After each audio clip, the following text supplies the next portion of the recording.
All right, everybody, we're back live on Skywatchers Radio with our guest this evening, the one and only, the best YouTuber I've seen in 2016 and probably in a very, very long time, Jacob Israel. How the heck are you, my friend? Thank you so much for being here with us on the show.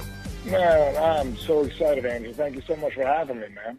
And, you know, I kind of like, you know, I don't do you service by just saying YouTuber, because you're much more than that. You're an author, you're a YouTuber, you should be like a person who goes out and gives motivational speeches, my friend.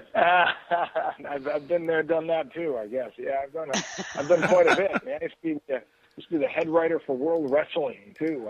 I've been all over the place. I've had an exciting life. Yeah, no kidding. How did you go from that to what you're doing now? Because World Wrestling, that's a whole different Well, I got to world. tell you something. I think that it was all part. I think that there is just. I think everybody has some kind of a plan, and you know, my life started kind of kooky. My mother was a teenage mom. I never met my father. Grew up in the projects. So for me to go from where, you know, I was, got very, very sick when I was about 14. You know, I've been deathly ill for a long time. I've severe Crohn's disease. I've had, I can't tell you how many transfusions and operations and bowels taken out. And, you know, I just had an interesting life. And so to get to where I am now, it's kind of all worked together perfectly. You know, like when I got the job, I was very, very sick, and I was working at this place where you sell these, you know, orthopedic furniture, because I was just in so much pain all the time. And I went in this one store to buy this bed. It was a Tempur-Pedic back in the day when it first came out, and I ended up getting a job there. And at the time, I was doing a movie that I'd written with Alan King. God rest his soul. He was a great comedian. And it was kind of like a big deal, and I was a young kid right out of college. You know, I was the first one in my family to do school, first one in my family to do pretty much about anything. And Shane McMahon ended up buying a bunch of stuff from me, and it was just all like being in the right place at the right time. I hadn't been a fan at the time, but I'd said, oh, yeah, you know, I love wrestling. Do you need a writer? Because he knew I was doing a film in town at the same time. And next thing you know, I'm the head writer of the show. Wow. And their ratings, I mean, went through the roof. Everywhere I've been has always kind of taken off. It's always been really interesting. Were you the writer during the Attitude Era that they had on Raw? I came in right after Vince Russo left, between 1999 to 2001. That's when their ratings were the highest, mind you. I just want to point that out. I brought in the Sky. I think that there was something. I don't think it's me. I think that there's just something involved in life where, you know, we all kind of have this little purpose and plan, and it's been an exciting ride. And then from where I went from there, I was also from going there, I was like the head writer of like the largest faith-based television network in the world. And how I got that job was because the owner was a huge WWE fan. No kidding. Yeah. And I got to tell you, when I got there, I thought that I was, it was like one of these things just doesn't belong here. You know, it's kind of like I knew that I was there for a reason, but I knew that, you know, my core values and beliefs were very, very different than a majority of, you know, you could say the faith-based television network world. And so it's interesting. It's kind of, you know, you're brought to these places for a reason. And it's definitely all kind of molded me into what I'm doing right now. It's really amazing when you sit back and you think about it. Like even you being on the air right now with your amazing, you know, co-hosts, everybody, we've all had this remarkable life that's brought us to this moment, this one moment when we all come together for this short period of time. And man, think about what's next. That's crazy. You know, there's that. You're not kidding. It is crazy because I've met all these folks in different parts of my life, and we have all come together, and now we've been doing the show for a couple of years now. And it's true. It's almost like things are happening because they're meant to happen, and your life kind of has that same kind of like a feel to it. Like every step is kind of like it's meant to be what's happening to you. Right. You know, I used to have this interesting philosophy, and it was always a juxtaposing these two positions. It's either A, you know, I'm in control of things, or B, I have absolutely no control of things, and I'm just kind of going along with the plan. Now, I've come to the realization that, you know, this conscious man, this conscious mind that is Jacob Israel, is much smaller than my subconscious mind, which is sort of in control of everything and filtering out what my conscious mind doesn't need to know, right? So if I use that as kind of a springboard, you can understand how this mortal man is definitely not in charge, that there is something behind and within and throughout, that is. But for a long time, the question was, for years you said you were going to do this, and then you did it. For years you said you were going to do this, and you did it. So are you just saying it and it becomes, or did you know ahead of time? Or, is it all just kind of part of the plan, and maybe you just, you skipped ahead a couple of chapters? I don't know.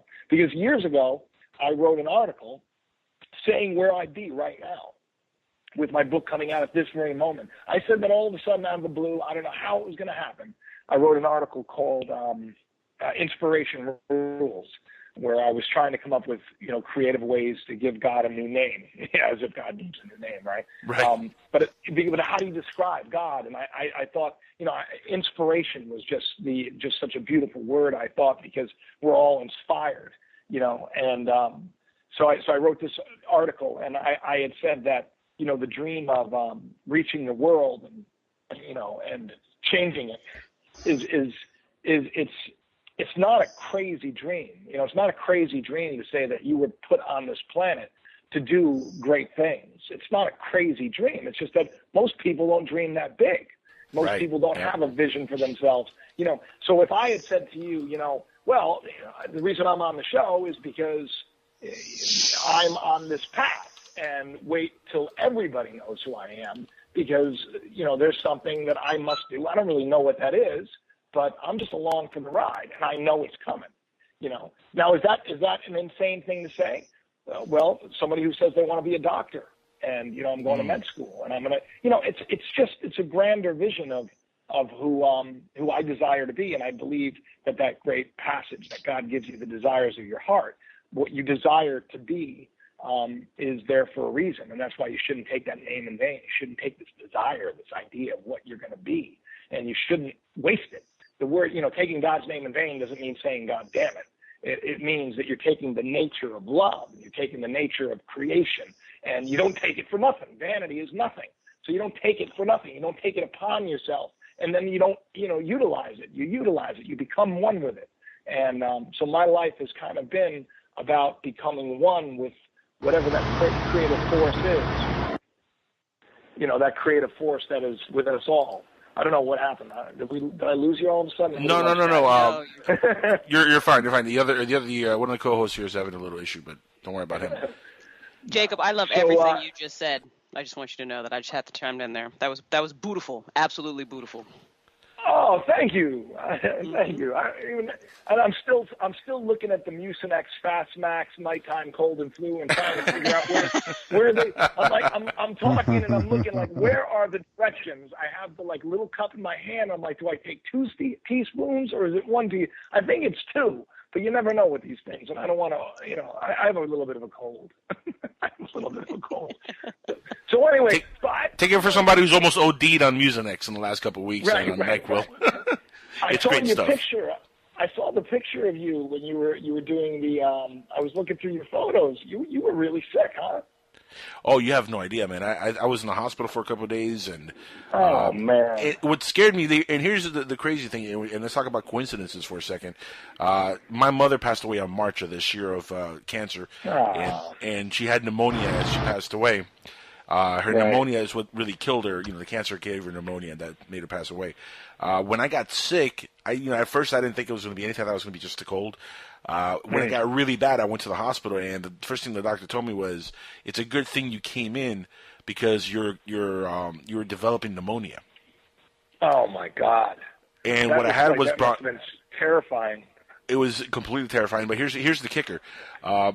And I haven't really talked about this much on the air, but when I went to the doctor, I have bronchitis. Is really what I have, but it was developing into pneumonia. And I had a dream the night before with my mother, in the dream, that she was telling me, go get checked. And Wow. that's all she would say. She wasn't saying anything else. She wasn't trying to talk to me about, anything important. She just kept saying, go get yourself checked, go get checked. And then the next day I felt really, really bad. And that's when I was like, you know what, I'm going to go to the doctor because this is concerning me. And I went into the doctor, and sure enough, it could have been pneumonia. It could have been that bad. So, I don't know if maybe that's her sending me a message from the other side. Maybe it's just my own subconscious. But I don't think anything happens just, by luck or by chance. I think things, No, man. The I think everything universe happens is for a reason. funny that way. The universe is extremely funny that way. Yep. Yeah. I got to tell you, man, dreams are, if you think that your dreams don't mean anything, you're definitely wrong. I mean, yeah, you're cuckoo for Cocoa Puffs. I mean, there's a reason that, a lot of people don't even realize this, but in most holy books, I mean, the scriptures, like a third of the Bible has to do with dreams and visions, a third of it. And we spend a third of our life asleep.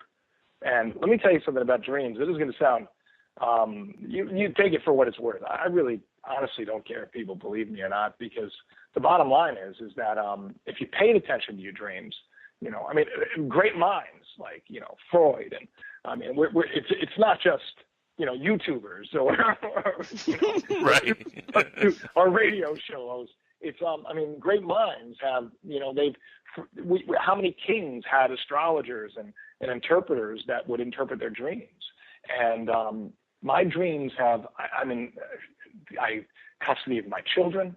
I've had so many different dreams that have led me into places that I would have never gone had I not had the dreams and had I not paid attention to them. So when these things strike you, like when you had that dream and it motivated you, it was there because you probably weren't paying attention to the other signs. And sometimes if you don't pay attention to the other signs, you got to get a wake-up call, and you'll get that, And that's the crazy thing, speaking of dreams, that's how my YouTube channel went viral all of a sudden. What? And that's... Tell the story. Yeah. No, this is, now, you got to understand something. I produced Donald Trump at the Taj Mahal many years ago. I did a show called it was Thunderbox, and I was the head writer and the producer of the show. And we did an event at the Taj Mahal. I've written and produced Ashton Kutcher, Samuel L. Jackson. I mean, I've written for celebrities. I've hung out with Kid Rock. Now, none of these people would remember me because I've walked in and out of their lives as someone who is not, famous, someone who is not important, someone who believes that I should live a life of service to others. And it was just interesting how I've been brought into these people's lives to see how that other side lives. And,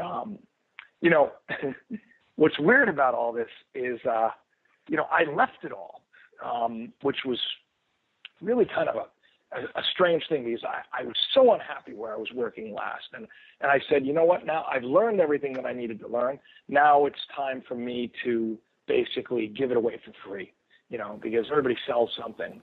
And so I started, for years. So I wrote this novel called The Calling. And I know that The Calling, I knew for many, many years that it was going to be a bestseller, and it is a bestseller. It just hasn't arrived yet. It's one of those. Well, I'll tell you what. I just bought a copy on Amazon. I will be reading it, and I will be having you back on the show so we can talk about it as I go through the whole book. Yeah, you're going to love it. But once again, it was like it was if it wasn't for a dream, because I just I had this idea and I was kind of inspired and I just knew that somehow, somewhere, all of a sudden things would connect. So for the last 4 years, what I've been doing is I've been just writing a ton of essays. I have a website. It's a free website. I have like 300 essays I've written over the years. It's called jacobisrael.com. And the irony is when I first published my The Calling, it was years ago, and it wasn't wildly successful at all. I mean, it did well, sold out of its first print, but it wasn't wildly successful. And the reason it wasn't was because I was meant to start sharing all these like crazy essays that I had been written. I've been writing on the side and keeping in this, folder and keeping to myself. I didn't even know why I was writing them. Over the years, I just write these like, very free thinking, just kind of sit down, a stream of consciousness, and just you get it out there, and things just start to come together. Like, you know, I always saw things in Scripture a different way. And I'll give you an example. I know I'm kind of all over the place, but believe me, it'll make sense. If you know anything about Scripture, there are, you know, that the first man in the Bible, his name was Adam. Well, Adam in Hebrew means mankind as a whole. Okay, so we don't take one literal man, but we take all of mankind, and we look at that one man as his first state, right? He was formed in the dust of the earth. I'm sorry. I got to interrupt. And I speak Sure. fluent Hebrew, and I study the Scripture in my time in yeshiva. You're gonna say ruddy. You're gonna say ruddy, right? Red. No, I'm gonna say that Adam or Adam does not stand Adam. for entire humanity in Mankind, man. No, it does Man. not. I don't know where you get that translation from. Strong's. Can you explain where? Strong's Concordance. I'll pull it up right now. Strong's Concordance, though, deviates from the actual Scripture, and it's not a transliteration. Unfortunately, you lose some definition in the Middle Ages, and it's an interpretation based on the New King James Bible, not the original Hebrew Scripture. Okay, so let's just call him the first man, shall we? Okay, the first man, Man. Let's just go with the first man. Okay, the first man. Right? Which is a plural word. Really? For mankind. Yeah. Let us make man. Let us, plural, make man in our image. Where plural. Does it say man. Us? I don't know where you're getting where it's a monotheistic Bible. I'm sorry, it's monotheistic. There's no us in there. It's not more than one person of God there. Okay, I'm gonna switch to something else right now, because right now what you're doing is you're bringing a whole lot of religion into this where it doesn't need to be. Now, I'm gonna ask you a question. Who killed Jesus? Who killed Jesus? The Romans. Who wanted Jesus to be put to death? Who demanded his death? The money misers in No, not the money misers. You're somebody who's very, very, very educated, right, in Scripture. Who wanted Jesus dead? According to the Scriptures. The Jews. Well, wait a minute. You can't say Jews as a whole. No, I'm not saying Jews. I'm asking you. You corrected me, right? So I'm asking it was you. the Sanhedrin. Okay, the Sanhedrin. Okay, and who were they? They knew everything there was to know about the Torah, right? No, they were the judges of both civil and religious matters. It was the Pharisees and the Sadducees. Bottom line, Pharisees, Sadducees. Bottom line, the religious leaders of the day. Okay. No, they were also the secular leaders of the day as well too. Okay, great, that too. But my point, if you'd follow me, the religious leaders of the day, the religious leaders that, when you look at them, they went around and they knew everything. They were so smart and they were correcting everybody, right? Because they had to have it right. Hold on. But besides, you gotta understand, the Sanhedrin were not the high priests of the temple. Two totally different. Oh my goodness gracious, brother! Stay on point, bro. Alan, let him make his point. Hold on, Alan. Let him make his point. You're trying to show me how intellectual you are. I think you're. No, I'm not. No. Do me a favor. No, listen. You are, and you're taking it in a whole other direction where it doesn't need to go. Just like when you stopped me before. When I was making an excellent point. Now, if you had listened, you would have learned something, and you would have been like, wow. But no, you wanted to show me how smart you are, and that's fine, brother. That's fine. Sorry. I'm going to ask you. No, listen. I want you to work with me here. Okay. All right. Don't let your intellectual mind get in the way of this. Would you agree with me that it was a symbol of the religious elite that said, Jesus, this guy has it wrong. We need him dead. Would you agree with me? Because pretty much everybody else, in the faith would. Was it the religious-minded? Yes or no? Was it the Pharisees and the Sadducees? Was it the people that said they knew the law better than anyone? They knew the law of the land. Oh, my God. Brother, please, just answer the question. The answer is yes. It was the religious. They said, let's put Jesus to death, okay? They said, let's put Jesus to death. Now, there's a point I'm making. That's why it's like, don't waste the time with the minutia. All right? The Okay, religious all right. kills Listening. Jesus, right? Work with me. Mhm. Now, I'm taking it. I think that you are. I don't know you from Adam. Are you a Christian? No, Okay. Are you a Jew? probably. He is. Yes or no? Okay. He is. He is Jewish. Okay. Wow. My answer to that All right. is I was raised Jewish. At this point in my Oh, life, so you're not I don't even know- you're not even somebody that. Okay. So you're not even. Do you know the story that I'm talking about right now? Yes, I do. Are you fluent with it? Okay, good. What did Jesus call himself? He called himself three things. I'll give you the first one. The way. Right. Go on. I thought you were like a scholar, man. Come on. This is Go so on. simple. What did he call himself? The way? Either way. Go on. What the else? light. There's, The light. no. Okay. Tell You're me. close. You're close, though. Okay, I'll just tell you. All right. I thought you knew it. I didn't thought you knew this stuff. Okay, Jesus called himself the way, the truth, and the life. Okay? Now let's take the man out of the equation. Let's take Okay. the man Jesus out of the equation. I know it's going to be hard for you. I was trying to take the man Adam out of the equation. No, listen. I was Okay. trying to take Adam out of the equation to make a point. Because All right. all scripture is given by what? Inspiration, right? And the letter kills. The spirit gives life. So if I told you the story about the boy who cried wolf, and you're going to argue with me over, now let me tell you something, it was a boy, and it was a literal wolf, you're going to miss the point of the spirit of the story, because the letter kills. Don't get trapped in the letter, because you miss the spirit, and that's what gives life.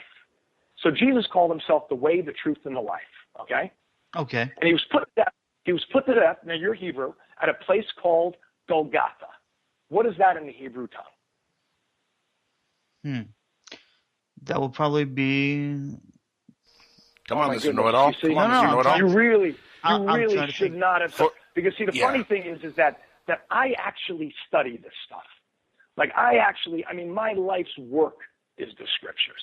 Alan, Okay. sometimes So it's best for you just to listen instead of So when interrupt. you I'm so when listening. you so when you spoke you know- up, I knew you were 100% wrong, and you didn't know what you were talking about.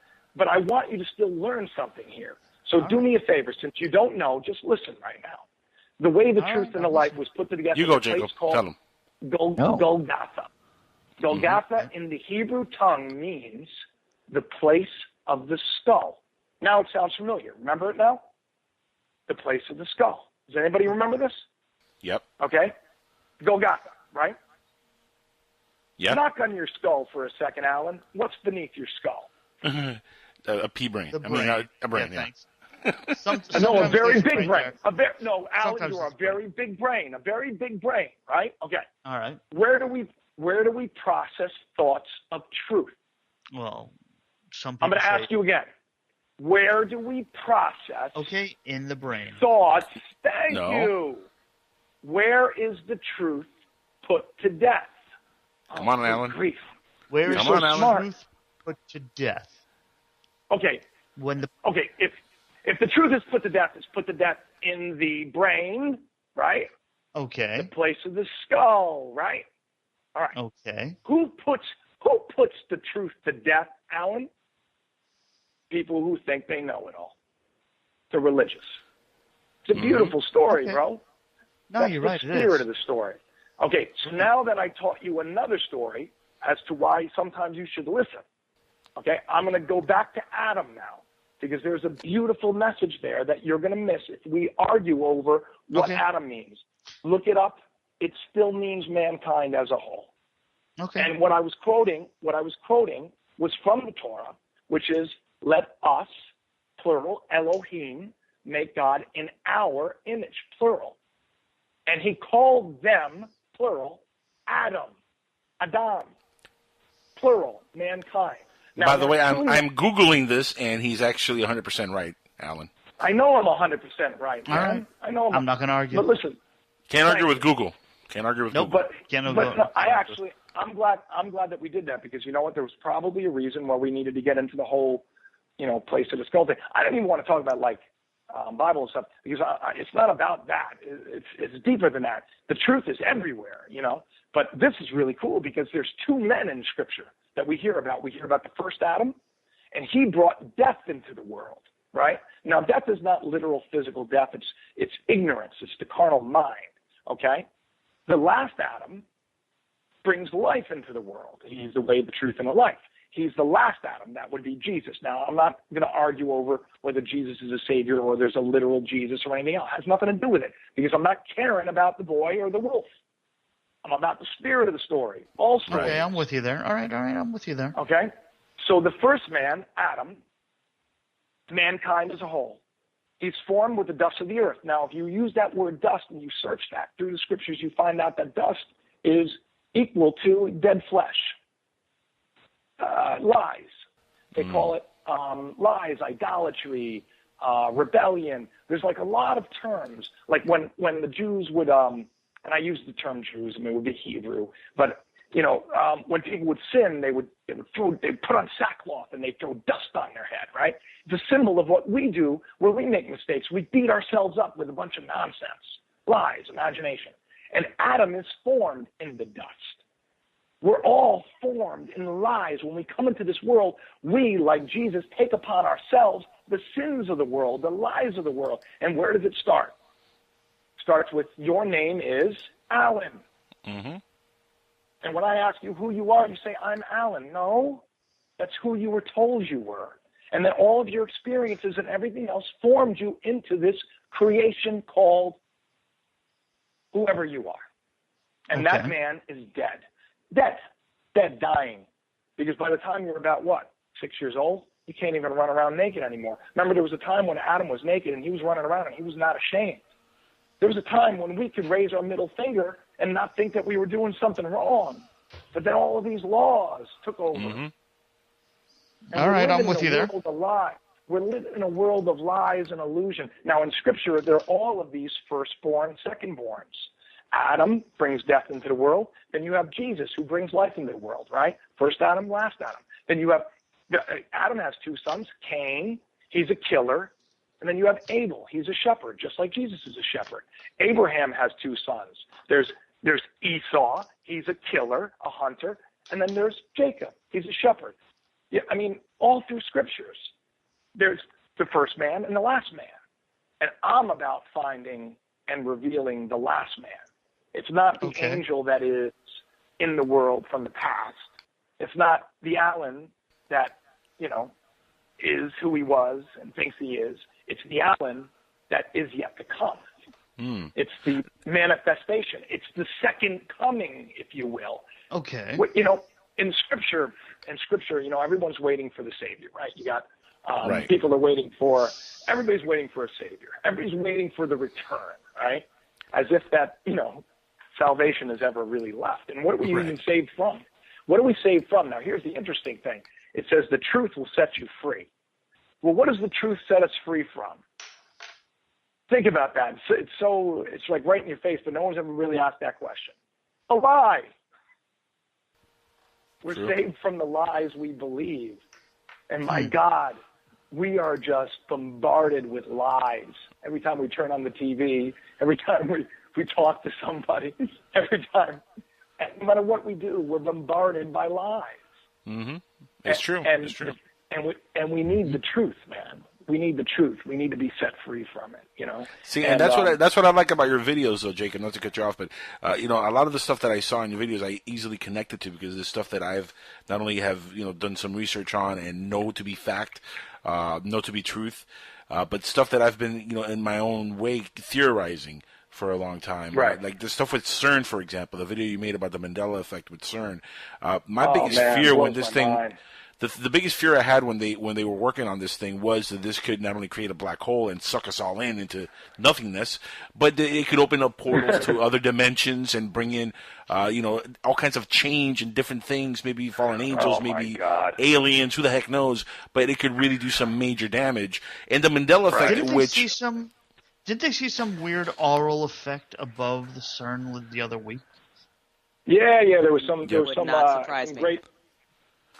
great photo, right? Some really cool photo. Yeah. But was it special effects or did it really happen?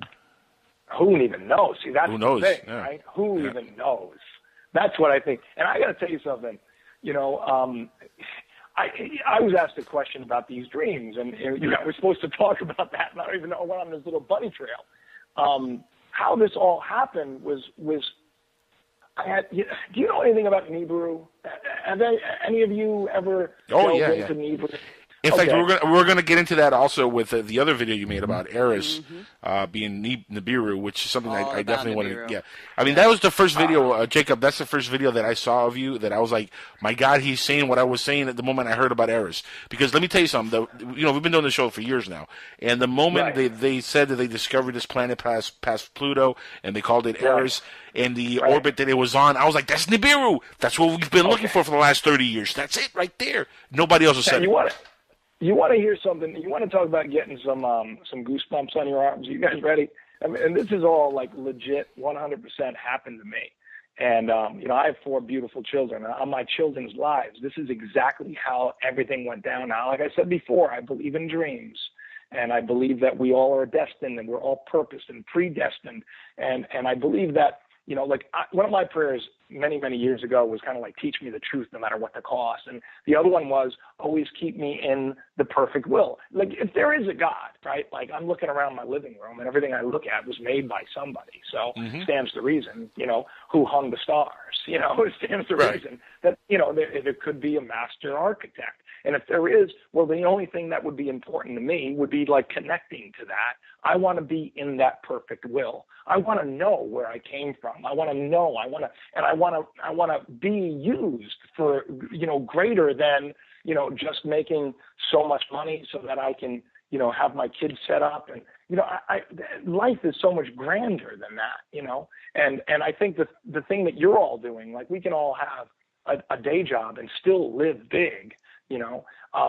We have to dream. We have to be inspired. And so I've been sharing all of this stuff. Like, you saw me get into a little thing with Alan, and I'm very passionate about the scriptures. But what I'm sharing on YouTube, that wasn't what you found with me. You didn't find that about me.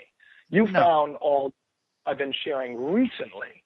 That's what brought you to, which is I'm going to have to go sneaking back and go through some of your stuff then. Oh, yeah. Buckle up. I'm looking forward to it. I'm actually looking forward to it. But, the weird thing is that for years, people would say, oh, just promise me one thing, though. It's a long ride and not a roller coaster. Just promise me that.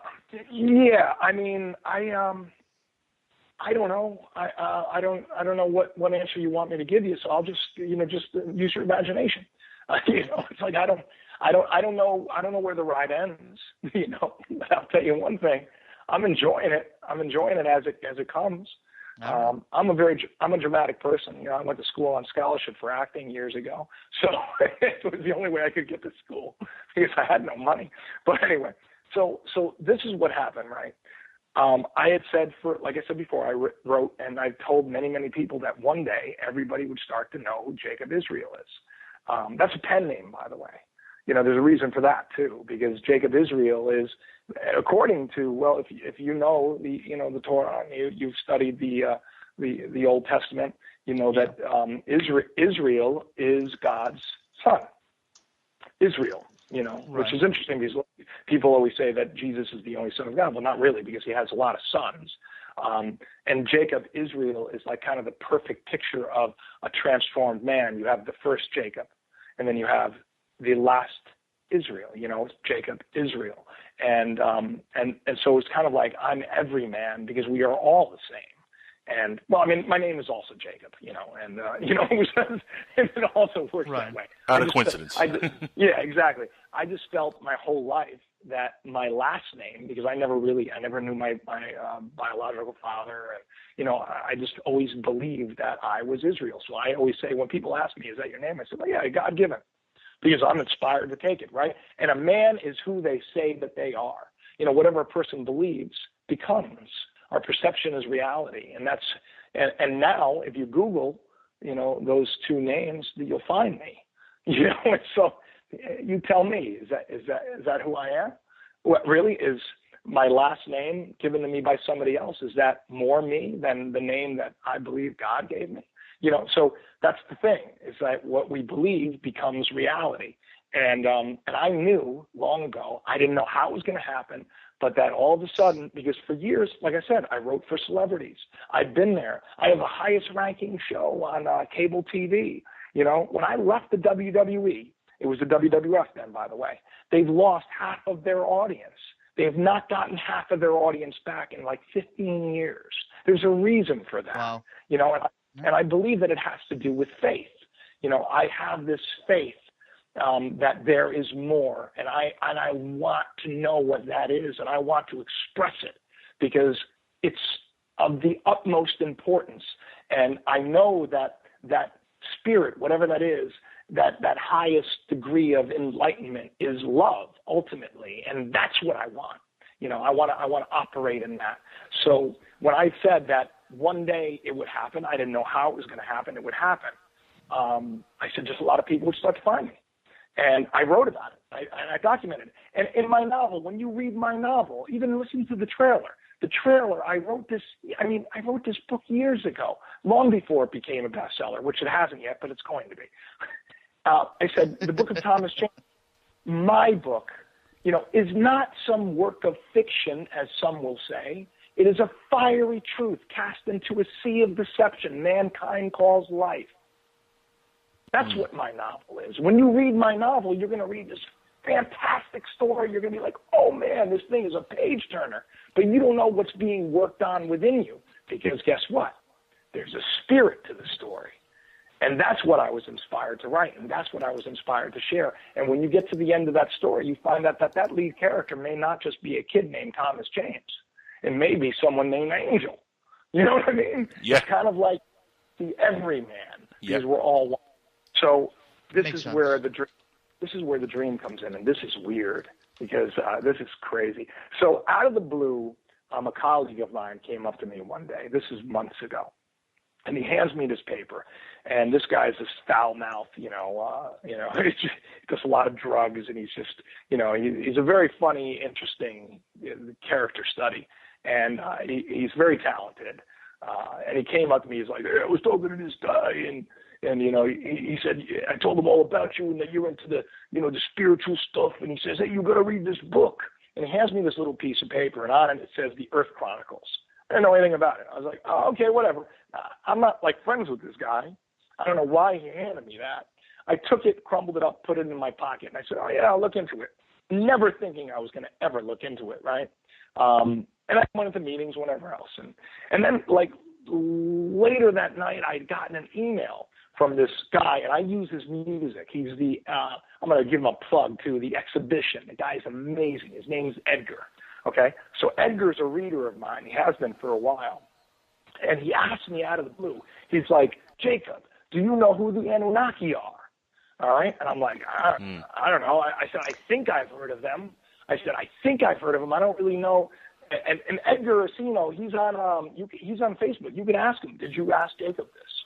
Because I talked to him about, he knew I was going to do a video on Nibiru long before I got the courage, and I was scared to death into doing the video on Nibiru because it took a lot. And when I tell you all the things that went into place, you want to talk about how if there is a cosmic being called God, how many things had to be put into place for this. It's almost insane.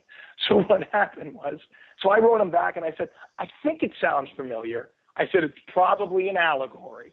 Laugh out loud, because I'm all about metaphors, right? And I said, I'll look at it, never thinking that I was going to look into it. That same night, I'm home, and I'm going to bed, and then I get another reader of mine sends me just a picture of this, like, red planet and this, and I didn't really read it, and I go, that's interesting. Oh, maybe there's some kind of planet. Oh, that's interesting. And I kind of just blew it off. I didn't really look at it. I just saw a picture of a red planet, and I go, I'm not really interested in this. And I kind of just turned my phone off and I went to bed. Now, the next day, this is what's interesting, and it shows you how lazy I can be, because I had another meeting, and I just, I only wore my suit, for a little while. Right?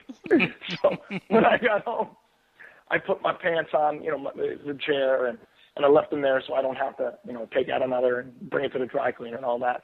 And so the next day, see, I do a lot of meditating. When I say meditating, everybody hates that. Prayer. I'll say prayer. I do a lot of prayer and thinking, deep pensive thought. And my prayer is, what do I need to do next? What's the next thing?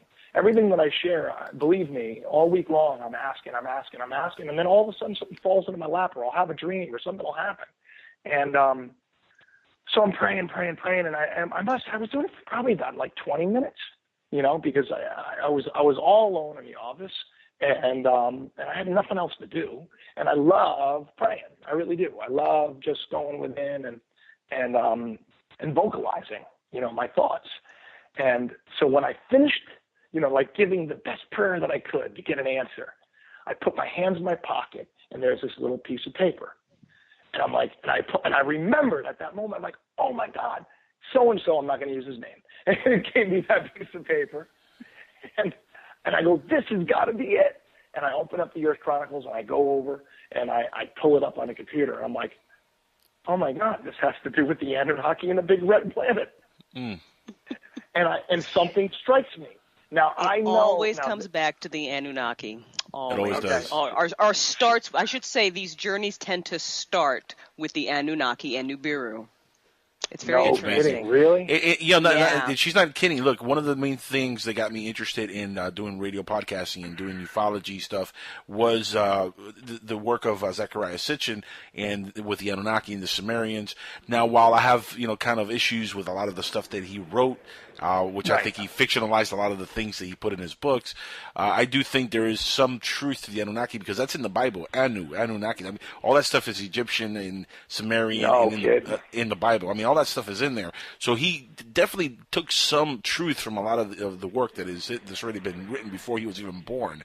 With me, it started with that also when it comes to this radio stuff, because I was so captured by the thought of this planet. They came around every 3,600 years, and they brought wisdom and knowledge, or they mined gold on this planet. All the stories that I read just captured me immediately. So, like Crystal said, it really did start kind of with the Anunnaki with me also. Mm-hmm. So this is where it gets really weird, Angel. Okay, because you would think. Now, I have an essay that I wrote about Jonah. And because I relate to Jonah a lot, because back in July. I was starting. A lot of people were inviting me to go speak, and I was being asked to be on a lot of podcasts, and I was being asked to be on. I was on a TV, a series, with well-respected, people for what I share, because like I said before, I share the spirit of the story. But I started having these dreams that I needed to start warning people about what was coming, and I didn't want to do it. And I was really opposed to it, saying, what am I going to say? Oh, yeah, terrorism's coming to the United States? Really? Like, we're going to have, global flooding? Oh, okay, sure. Yeah, we're going to start, World War III is going to start, right? And it's interesting because it took me so much convincing to finally do it that I actually wrote a paper because I was troubled. And I knew I had to, but I didn't want to because I was worried of alienating people, right? And at the time, it was funny because when I finally came out and did it, there was another thought that came in, and it had to do with aliens. And I said, no, I draw the line there, Lord. I said, I'm not going there. I said, I'm not going there. I said, look, I said, and in that warning, in that literal warning, and you can go back on the website, it's called The Warning for Everyone. It was in July. Everything that I said was going to happen within the next year happened, which is crazy. Legitimately, World War III is already going on. 5 countries Pretty at much. war. Yeah. It's already going on. And do you know that the date that I had was September 15th, and that's when Russia went to Syria? It was insane. And you think that all of my colleagues and all of my friends and all the people that, they were all distancing themselves from me because they want to teach this beautiful, happy, joy message, where that everything is going to get better and it's all love and blah, blah, blah. And I love, everything getting better, but that's not what's happening. No, not at all. And in fact, you put a video out on the 1st, which blew my mind because I had no idea this was going on, and I'm going to definitely look into this. This is really, really bizarre. It was after school, Satan coming up to elementary schools everywhere. Yeah. That so really scares the crap out of me, Jacob. Let me tell you. Yeah. It's just going to, I mean, it's all make-believe anyway, in the grand scheme of things. You know, this whole world is a world of illusion and nonsense.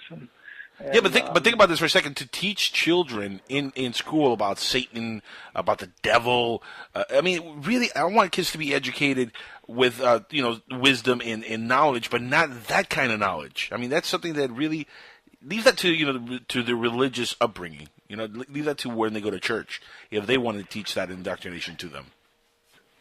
Yeah, exactly. Keep it out of the schools. You know, right. So getting back to what I was saying about Nibiru, and because it sounds like, oh, that was some crazy coincidence, Jacob, right? No, that wasn't the crazy coincidence, because like I said before, I'm like Jonah. I'm not going to go. I'm like, no, I'm sorry, I got a book coming out in June. I'm not going to go start telling people, there's some aliens and there's a planet coming towards us. Not going to do it. Sorry, I don't even believe. I don't even believe in that stuff. And that was like Jonah. Jonah's like, I'm not going to Nineveh. I'm not telling them that you're going to, I'm not going to tell them that bad things are going to happen, And the irony is, the moral of the story is Jonah did it, and bad things didn't happen. And that's when it started messing with my head. I'm like, so you're telling me that, like, what if we have the power to stop things, by just being obedient?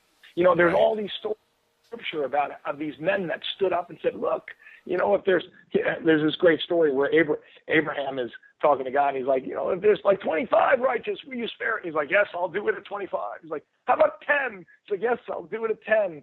What about, and he stops at that point. He could have just said, why don't you just spare him? And God probably would have been like, okay, because there was one righteous man, that was Abraham. So that was kind of the moral story. But Jonah, he told everybody. They all repented, and then he was angry because destruction never came.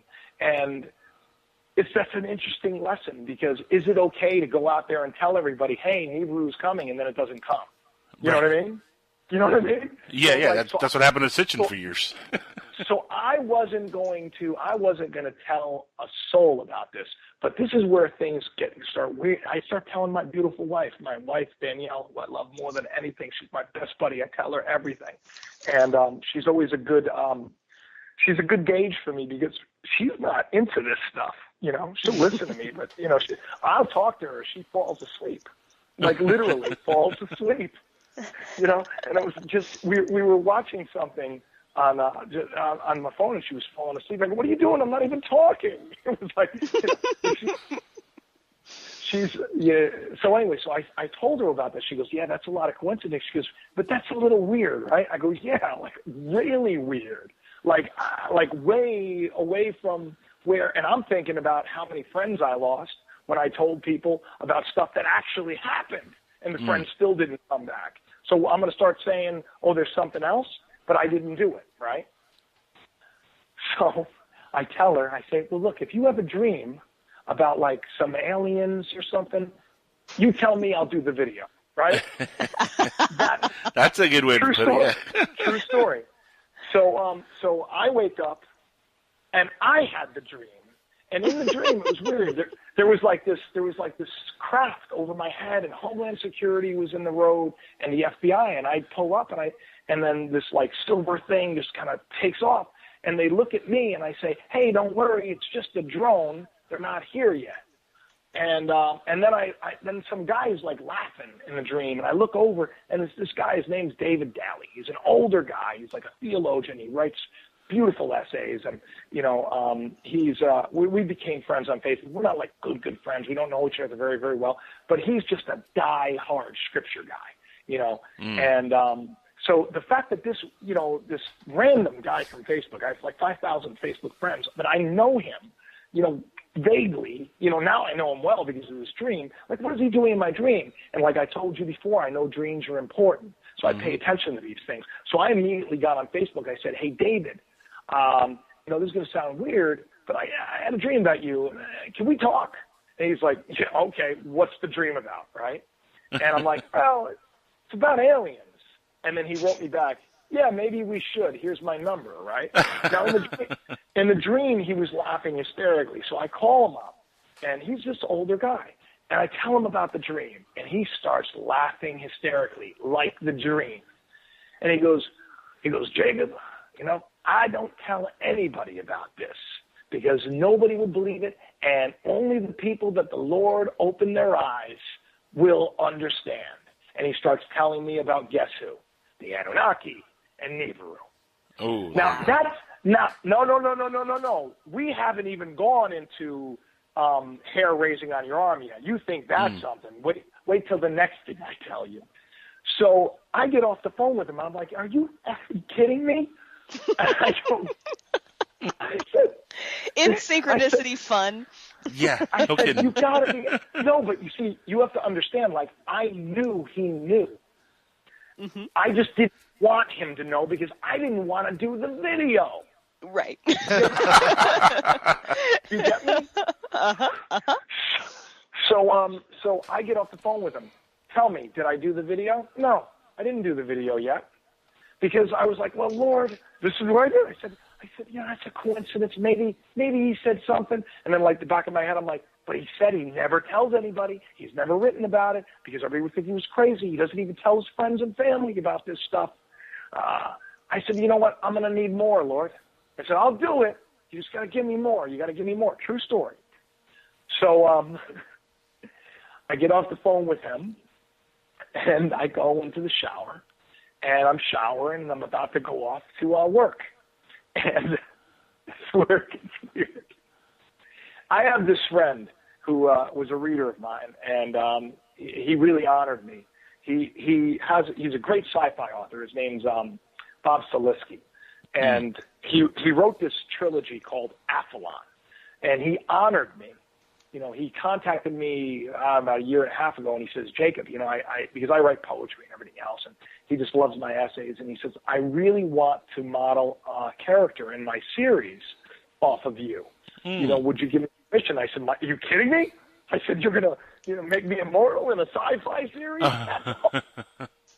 He named the character Noah Israel, and the first edition of my book was called Voice in the Dead Woods. And in his book, Noah Israel is the voice in the dead woods. And it's modeled after me, okay? He wrote that and sent me a copy, and I'd gotten a copy in the mail. Now, he's on his third episode right now. I think the second one was just released. So I had the copy. He gave it to me, but I never read it. I started reading a little bit about it, and I thought it was kind of cool, and I didn't really get into like I'm not a great reader, I didn't really know what it was about. But then, like, as I'm showering, I'm going, holy shit, I think it's about aliens. Like, I said, I think there's some kind of an alien tie-in here. And I said, oh, Lord, if this has anything to do with the Anunnaki and Nibiru, I'll do the video. This is a true story. You can look up you can look up Aphelon. You can look it up online. You can ask Bob, because I called him up. And I said, hey, Bob, let me ask you a question. Your book, and I didn't get through it. It's awesome, what I've read so far. But it has to do with this, like, alien invasion. What did you kind of base that on? He goes, oh, well, there's this planet. It's called Nibiru, and they're the gods that come back. I said, Bob, surprise. I said, are you telling me you put me in the middle of a story that has to do with the Anunnaki and Nibiru? Like, my essence is in a sci-fi trilogy that is directly linked to Nibiru and the Anunnaki, of which I knew nothing about a week ago.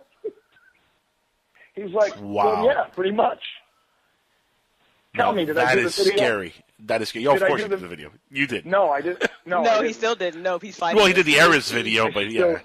No, I didn't do any of the videos yet. At this point in time, I had about 500 YouTube subscribers. At this point in time, I had about 500 YouTube subscribers. You asked for another sign, didn't you?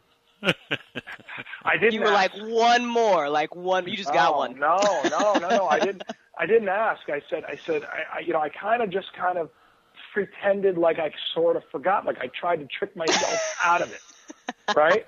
Like I legitimately did. And I said, if I really have to do it, I'll do it, Lord. And I just kind of like went about my day and just kind of like let it go. And we were going away on vacation, and I kind of just let it slip my mind subconsciously. or on purpose. Until I Subconsciously got, on purpose. until I got to Florida. And my first night there, I had the worst dream I've ever had in my entire life.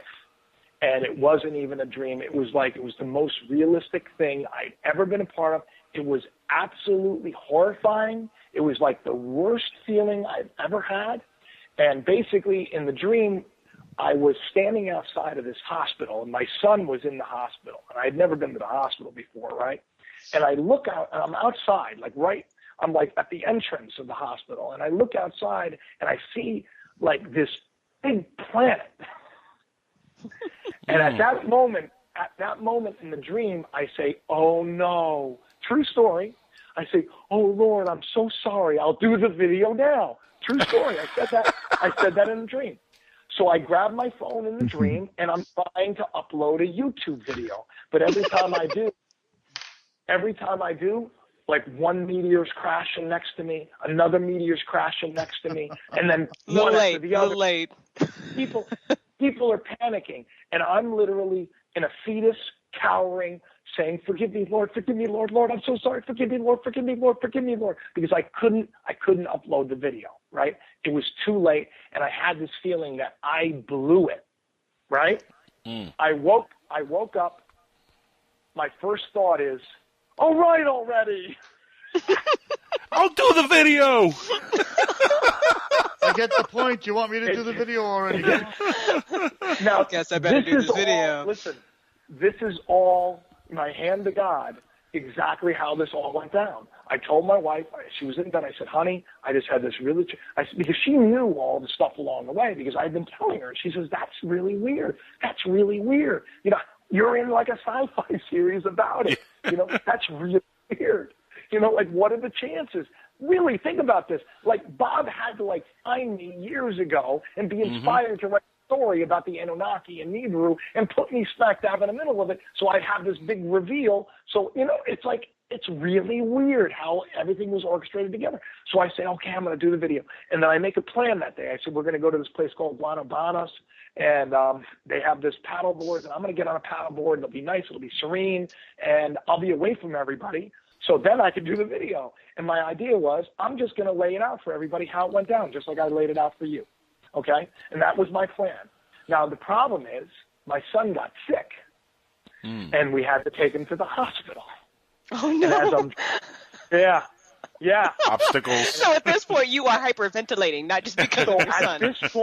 At this point, I'm out of my mind. Like, what the hell is going on? And then when we pull up, I'll be damned if that wasn't the hospital.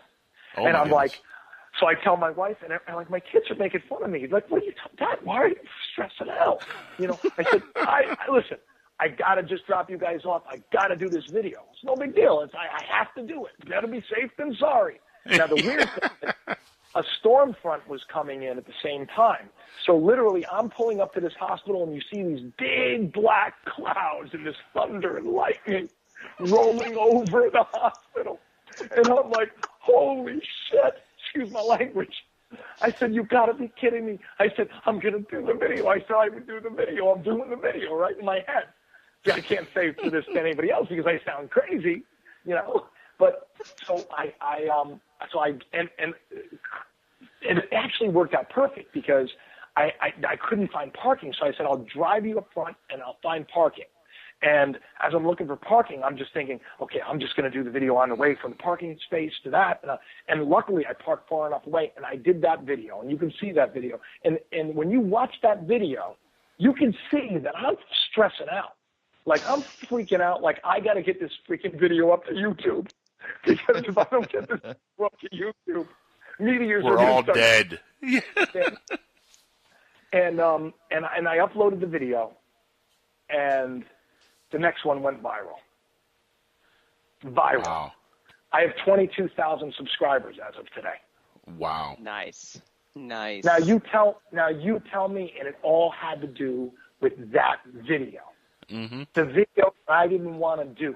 Look at all the things that had to come into place to all of a sudden. If it wasn't for all those things, you and I wouldn't be talking. So you tell me. Remember I said there's two things. It's either A, I'm in charge, or there's something else that's in charge. Yep. There's something charge. There's something else in charge, you know, and that something else is like, I mean, talk about like orchestrating a perfect plan. I mean, like all the chicks had to come together, and that's happened in your life. That's happened in all. Happened in my life more than one time. You know, I'm like sold out to the idea. I'm not going to be Jonah anymore. You know, you tell me you want me to do school Satan? Yeah, why not? Throw that at me. You know, it reminds me of the movie Signs, where, you know, there's signs everywhere, but if you're blind to them, you know, you'll completely miss it. But if you really look for the signs, like you were not only looking for the signs, they were like being laid out right in front of you, like, pay attention. Pay attention. Yeah. Right. Clouds, pay attention. Tripping over these in front of signs. you, it's dangling in front of you. Yeah, no kidding. So crazy. And you want to hear about crazy coincidences? You're not the only person immortalized in a book on this call. In fact, a good friend of mine who's an author named Franklin E. Wales wrote a book called Deadhead's Evolution, which is about zombies. And he had a similar conversation with me. He calls me up one day and he's like, hey, listen, there's a character in the book named Freddy. And mind you, my favorite horror movie is A Nightmare on Elm Street. That's my favorite horror movie. With Freddy Krueger. And he tells me there's a character named Freddy who works at a radio station and he gets killed by zombies, but he's a big presence in the book early on. And I was thinking about naming him after you if it's okay, and I'll use your name for the show and this and that. And literally, I'm immortalized in this book as that character, Angel Espino. Cool. Everything's in there, and to me that blew my mind when he like offered that to me. I was like, "Are you kidding me? What do I have to sign? Whatever you want, man. I'll sign anything." That's an amazing gift from a friend, you know, to do something like that for me. So, I mean, I completely understand how blown away you must have been by that gesture itself, but everything really was like, in your case, there was like so many signs pointing you to do this video, which if you would have not done that video, I don't think none of us would have been here right now. I think we all would have been dead. No, that's not well, no, I don't know about all that. You know, like, I think Wormwood, man, it would have brought Wormwood to Earth, would have been dead. That's all I'm saying. Right. You know, it's funny because it's funny, like, the thought that came to mind was that, you know, and now here's what's weird is we're doing construction at a house right now. And I found an old painting that I did years ago, like when I was in college, and it was a painting. Like, I was fascinated with painting the shadow of myself or whatever. So I'd like to paint like a picture of me, and over the years it was always like in the form of an angel, or, you know. But in this, I don't know why. I just kind of like would kind of get creative, and I just like painting. And I never ever painted I could never get the face right, so it was always like this faceless, you know, whatever. But this painting, I forgot about it. I forgot I even did it. And I love this painting because I actually hung it. Like I said, I was the head writer for like this huge faith-based television network, this huge one, which, by the way, I pulled one of those, like, you know, the prophet goes to the king and says, hey, man, you're messing up. Let me show you how you're messing up. I did that. And I told them that if they didn't change their ways, that, like, everything was going to kind of come stumbling out. And that's exactly what happened. You know, it's just a shame how messed up religion is today. And people are just so lost, you know, and it really is so sad how self-interested everybody is that runs things. You know, it's never about the people they're meant to serve. You know, the greatest king is one who will not be served, you know, but serves. You know, that's a king. That's a king. Washing people's feet. That's the king. You know, not the one saying, "Come over here." You know, let me introduce you to my armor bearer. You know, I mean, come on. So anyway, I'm sidetracking. So this painting. So she goes, "Oh, that's that Jesus painting." I go, "No, honey."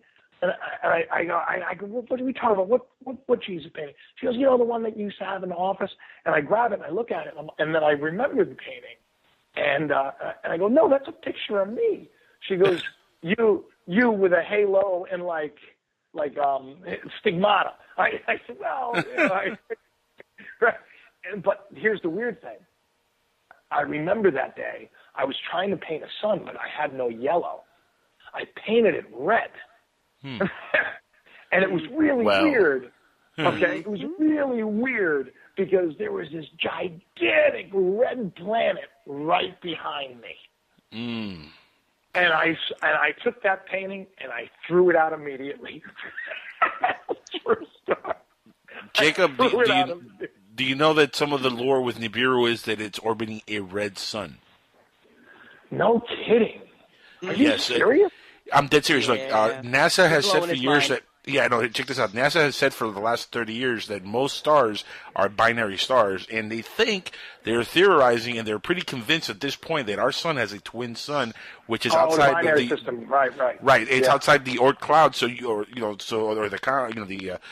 right past Eris, where it would be the dwarf sun, right? And Eris would be circling the dwarf sun, which is a red star, and it goes all the way around our sun and back to its sun, and it's kind of circulating both suns. And it is a red dwarf.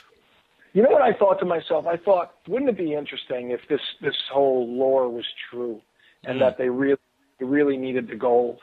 I mean, what is like the most precious metal ever, and how many people have been digging for how many thousands? Mm-hmm. You know, I mean, the gold. It's the gold plausible.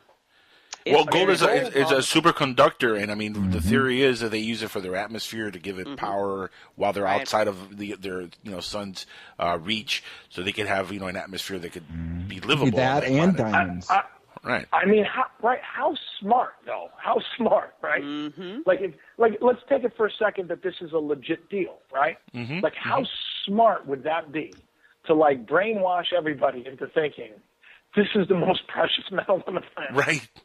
You know, you all, right? And then for how many thousands of years have people been mining for gold, and how much gold has been collected? Like, the work's been done.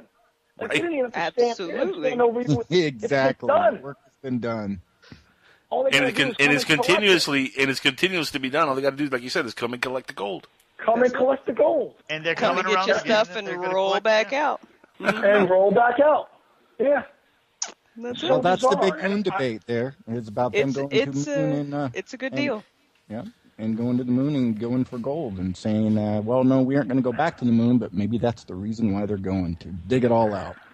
Speaking of the moon, do you think there's a lot of talk about the moon being a hollow moon and some kind of like a stationary spaceship that was placed there by the Anunnaki? Do you think there's any truth to that whatsoever? I don't know. I really. That's a tough one, right? Yeah, I mean, I always thought it was the moon, because that's what once again. But listen, once again, that's the story we're told. So who knows? Right.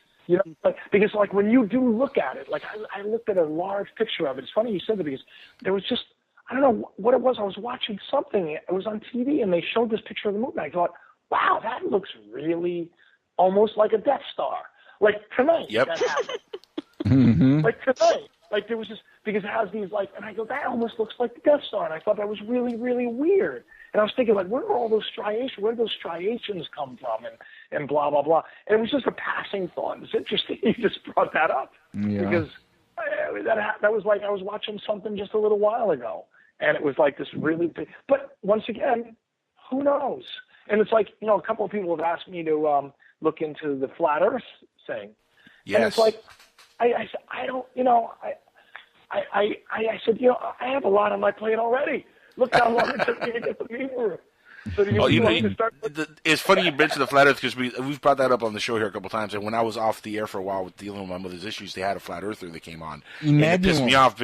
It pissed me off because I wanted to be on the show so bad and talk about this because so many people are talking about this now, and it's funny it's doing this return to consciousness because the flat Earth theory was not a theory, hundreds and hundreds of years ago. That was the law. That's what they believed in.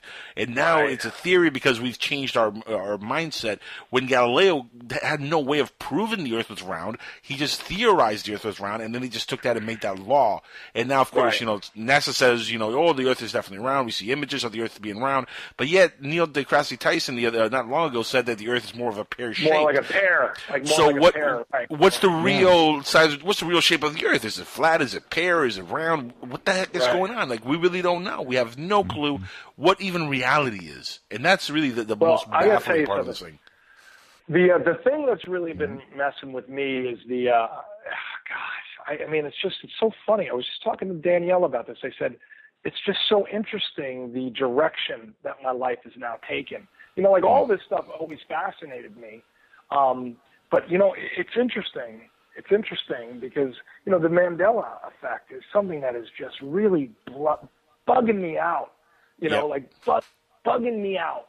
And I'll tell you, I don't say a lot of things because, I'll just say, I talk to a lot of people, and I test them.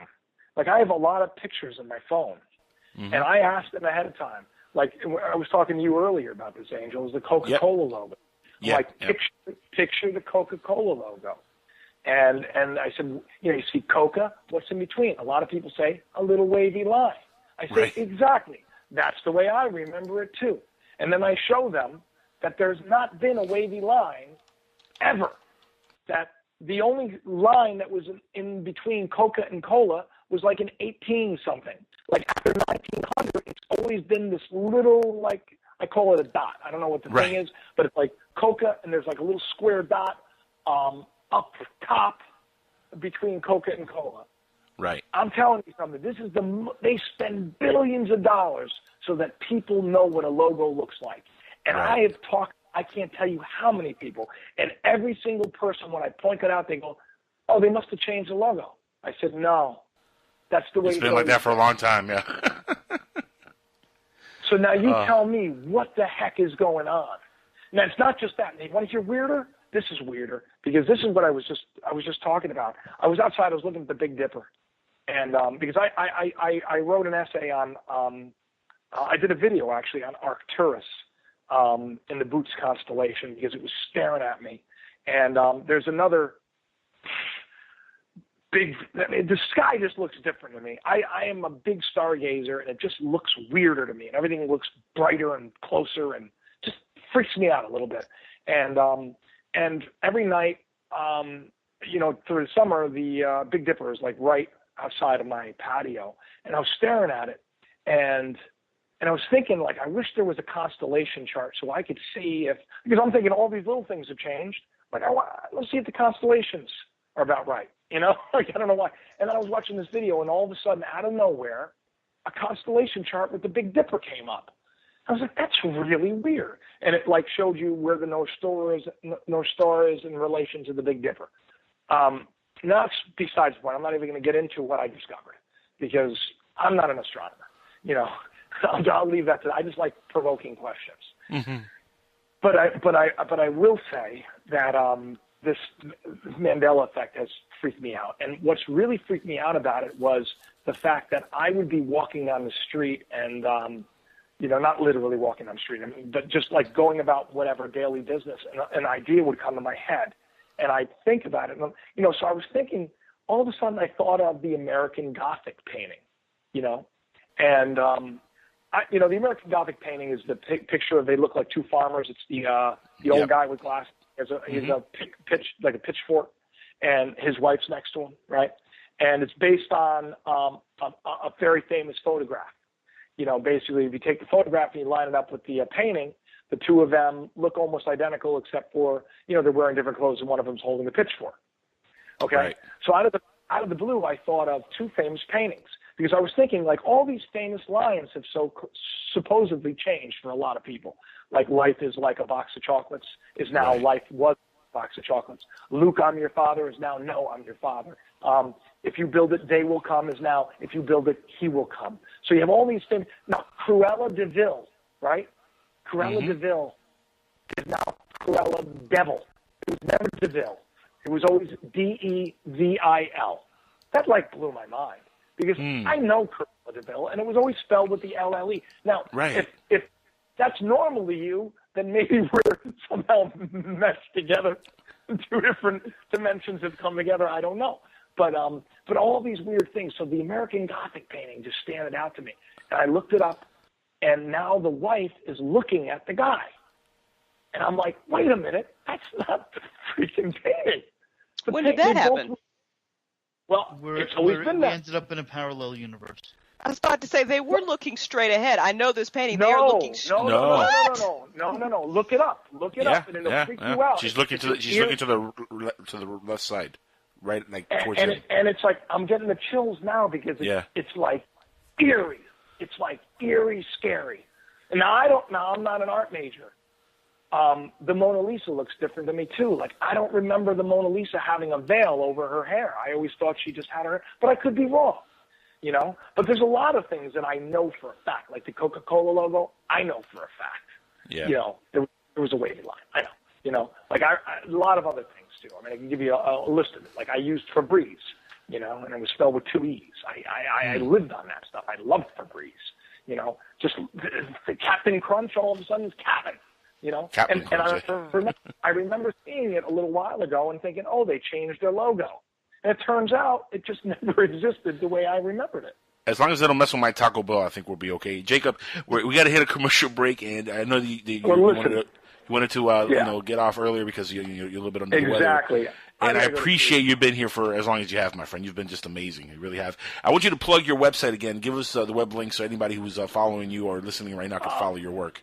Oh, yeah. Well, I'd love you guys to look me up on YouTube. It's Jacob Israel. Please do subscribe. And the website's jacobisrael.com. That's JACOBISRAEL.com. And if you go there, please check out my novel. It's on Amazon. Get it from Amazon. Just go to Amazon. It's sold everywhere. But go to Amazon because it's not really, I don't really make a lot of money from Amazon. I mean, we don't make like nickels or whatever. But you know what it is? Amazon, they're the biggest and the best. Right. And it's all about the rating and leave a review. And I love you all. And man, this was so much fun. I'm just so grateful that. I apologize about the other guy over here early on, but I'm sorry. No, not at all. Listen, man. It was actually a great way to start. You know, because it gave me a chance to show you that I do know what I'm talking about when it comes to some things. Like I'm not going to debate with any when it comes to Hebrew and Sumerian, legends, right? But religion, biblical stuff. Biblical stuff I know, I mean, the scriptures I know, and I know myth pretty well, and but I tell you, Eris, like all these things were brought to me, like they just, I don't know, it's like it wasn't like I didn't even know Eris until all of a sudden I thought of it, and I was like, what the hell is this?